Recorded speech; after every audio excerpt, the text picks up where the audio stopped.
The mob wife aesthetic has been blowing up across social media in recent weeks. It piqued our interest because we've definitely loved analyzing mob wives and girlfriends on screen in the past. But because we're familiar with these characters, we also know that these mob wives usually don't have very happy stories. I don't need you! I get my own fucking money! But interest in these women and their fashion is actually nothing new. And while any discussion of modern trends is bound to be hit with a chorus of, "It's not that deep," that doesn't mean it's not interesting to unpack. So let's take a deeper look at the three major aspects that make these characters and their outfits so alluring and impactful. And also why, while we might want to copy their looks, we probably don't want to emulate their lives too closely. Nothing exceeds like excess. The heart of this trend is pretty vintage, harkening back to the looks of the 1980s, and it's been bubbling up online for a few years now. But it's really seen a recent explosion seemingly in reaction to more minimalist trends like clean girl and quiet luxury. Tired of beige and calm, some people have been itching for something more. And so they began turning to maximalist trends like cluttercore and the mob wife aesthetic. The mob wife name became an easy and easily marketable shorthand for a well-known look. Furs, leather, animal print, big jewelry, bigger hair. But why have people latched onto this look in such a big way? Fashion functioning as a type of armor is a long-held idea. It's the one thing standing between you and the rest of the world. The way you can immediately announce who you are and what you're about without having to say a word. And mob wives have to put up with some pretty wild stuff, so it makes sense that they'd have the armor to match. I'm a working girl, right? You don't think I'm gonna go into a situation like this if I don't think I'm gonna get covered on the back end. They're brash and loud and not going to put up with anybody's shit. And they want to make sure that everyone knows it up front. They won't be made to feel small or less than by a world that seeks to hold them down or snuff out their inner light. And in a world filled with chaos and uncertainty, it makes sense that a lot of people would start finding a kind of comfort in that vibe.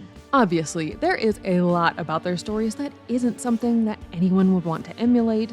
We'll get to that in a minute. But there is an allure to the power that they seem to have. Adriana La Surf. There's one booyah hottie. We can see how this fascination plays out on Euphoria. Maddy is obsessed with Sharon Stone's Ginger from Casino. Seriously, Sharon Stone in Casino was like Maddy's spirit animal. Ginger is beautiful and mysterious, drawing attention wherever she goes and always keeping herself focused on maintaining her image. I told you I was hot today.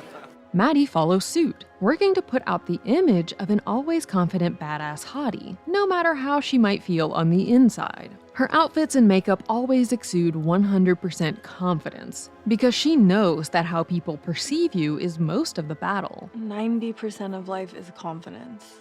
The thing about confidence is no one knows if it's real or not. But while Ginger has been hardened to the world by her circumstances, Maddy is actually still a pretty nice and caring person. She loves deeply and is loyal to the people she lets into her inner circle. Bitch, you're my soulmate. And while Ginger meets a tragic end, Maddy still has hope that she'll be able to grow beyond her current problems and get more out of life. One other thing that Maddy found engaging about Ginger, and that seems to be a common thread in the interest in mob wives as an aesthetic, is their power over men. The cool thing about Sharon Stone in Casino is that she ran the over De Niro. For most mob wives and girlfriends on screen, their power isn't innate to them through their own doing, but comes as a result of being connected to powerful men. And that they often seem able to wield their own authority over these incredibly dangerous, intense men make the women themselves feel even more powerful. Don't call me baby. I'm not your baby. But of course, when all of your influence comes from being associated with power players, instead of being a power player yourself, you can get left on very shaky ground. Which leads us to the second, darker aspect of mob wife fashion. People sometimes seem to glean a feeling of protection from mob wife and girlfriend stories. The idea that she's kept safe from the crazy world by this big, powerful guy who buys her whatever she wants. Even though in pretty much all of these stories, we see that he actually treats her worse than anyone else. And all of those fancy presents aren't really gifts, but leverage. Christopher. It's 3 carats. All of those furs and necklaces and rings aren't given out of the kindness of his heart, but to buy her silence or apologize for some terrible deed. You have made a fool of me for years with these whores.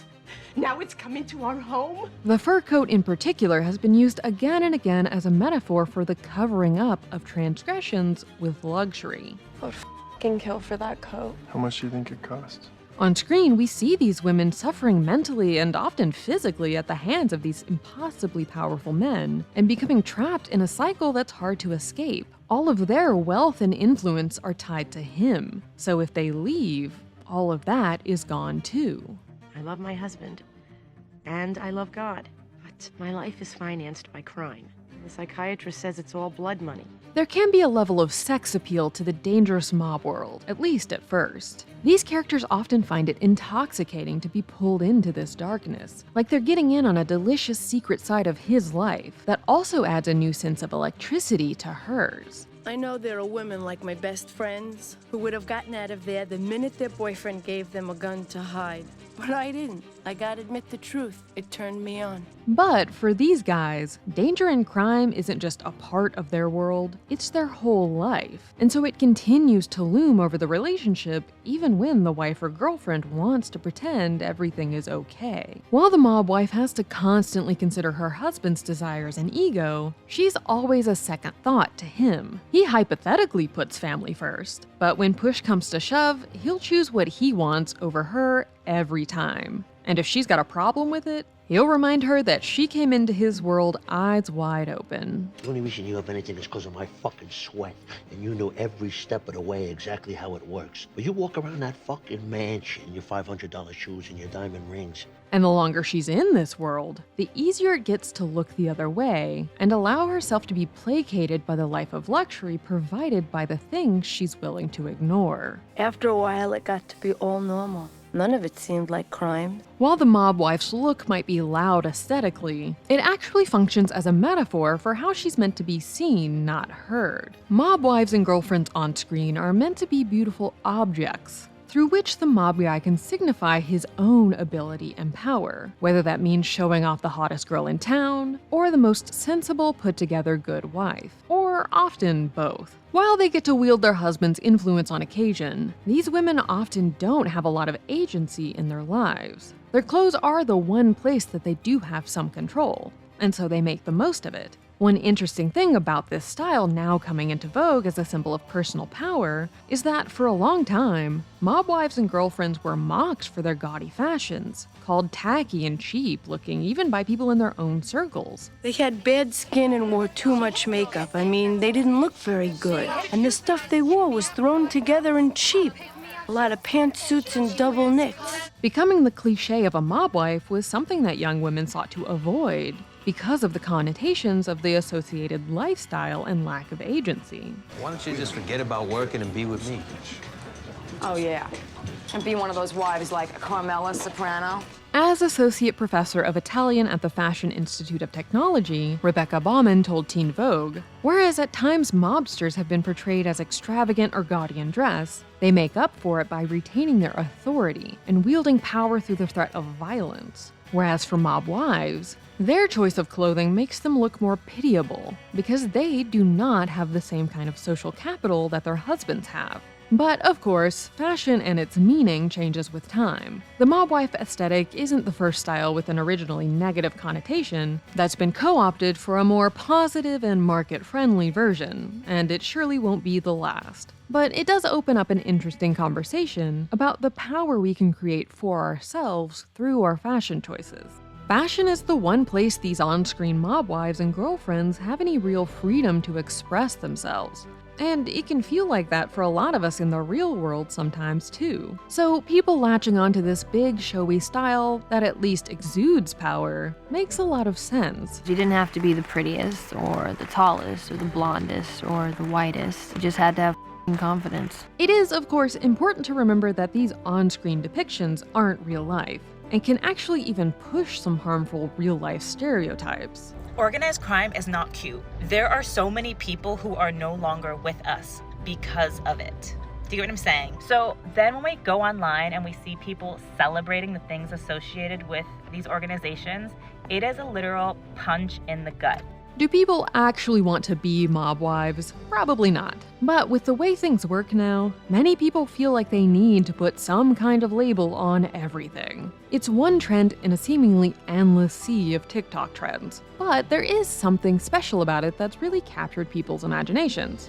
Or, according to some, it's just gotten an extra boost from HBO around the 25th anniversary of The Sopranos. Though that's been pretty much debunked thanks to journalist Mona Kassar Abdi. This video now has 1.6 million views and I believe is what catapulted this conversation into the mainstream. She is not the originator of this trend, she just ushered in the transition. This girl who goes by the Sweet Paisana has been consistently posting about it for over a year. Her mob wife aesthetic video went viral back in October of 2022.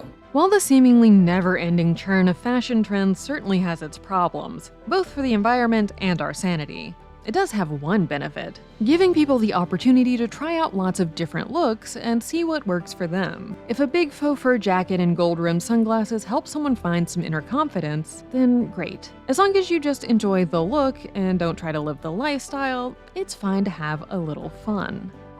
That's the take. Click here to watch the video we think you'll love, or here to check out a whole playlist of awesome content. Don't forget to subscribe and turn on notifications. And make sure to subscribe to our Patreon for exclusive new videos.